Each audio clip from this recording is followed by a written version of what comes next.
Deep in the wilderness, far from the nearest town, 4 friends, Mark, Lisa, Danny, and Sophie, set up camp near a secluded lake. The journey had taken hours, winding through dense forests and narrow trails. By the time they arrived, the sun was setting, painting the sky in shades of crimson and gold. The lake was calm, untouched by civilization, its surface reflecting the towering trees that surrounded them. They had heard whispers of this place before, a legend passed down by the locals. Stories of hikers disappearing, of eerie sounds that echoed through the night, of a forest that seemed alive in ways no one could explain. But curiosity had gotten the better of them. Mark, an aspiring photographer, had convinced the group to make the trip. He wanted to capture the untouched beauty of the lake, to document the eerie atmosphere that so many feared. It was just a legend after all, or so they thought. As the fire crackled, they laughed and shared stories. But as the night deepened, an unsettling silence took hold. No insects, no rustling leaves, just an emptiness that pressed in around them. Sophie lay awake in her tent, listening. Then it came. Creak. A sound like bending wood, deep and resonant, as if the trees themselves were shifting. Slow, deliberate. Her breath hitched. Shadows flickered against the fabric of her tent. Something moved outside. The fire had burned low, but in its dying glow she could see strange, elongated shapes beyond the thin nylon walls. Then, silence. Morning arrived, shrouded in mist. Mark stepped outside, stretching, but his expression quickly darkened. "Guys, look at this." Lisa rubbed her eyes as she stumbled out of the tent. The sight before them made her stomach drop. Dead animals, everywhere. Rabbits, birds, even a deer. Scattered around their campsite, their lifeless bodies twisted unnaturally, as if something had drained them of life. Some were partially buried beneath the tangled roots that had surfaced during the night. Their eyes were hollow, their mouths frozen in silent screams. Danny took a step back. "What the hell?" A chill settled over them. They were alone, or so they had thought. Mark exhaled sharply. "We need to go. Now." Lisa nodded, her face pale. Something's not right about this place. They began packing in hurried silence, but as they looked toward the dense tree line, an unease deeper than fear took hold. The forest felt watching, waiting. Then, an inexplicable thought passed between them, unspoken yet shared. They had come this far. Leaving now, after just one night, felt wrong, like they weren't meant to leave, like something unseen had already decided they would stay. Danny forced a chuckle, trying to break the tension. "Come on, guys. Maybe it's just a freak accident. We'll stay one more night. We're already here." Lisa hesitated but nodded. One more night.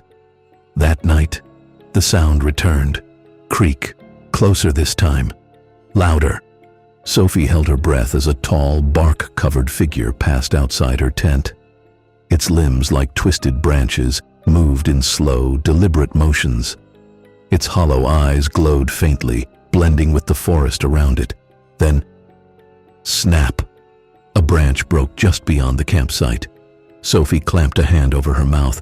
The creaking stopped. Something was there, watching. By morning, panic had set in. The path they had taken was gone. The trees had shifted, growing denser, their trunks twisting unnaturally. It was as if the forest itself was alive, reshaping itself to keep them trapped. Creak, creak, creak. The sound came from all around them. Mark turned in frantic circles. "Where's the trail?" Lisa's voice trembled. "This isn't right." Then, from the dense fog, the trees moved. They fled, crashing through the underbrush.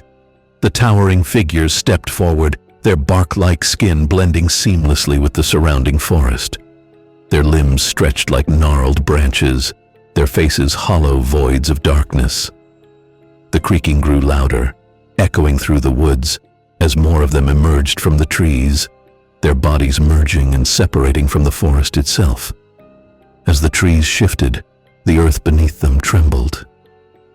Then, something else appeared. Bones. From the roots and disturbed soil, skeletal remains surfaced.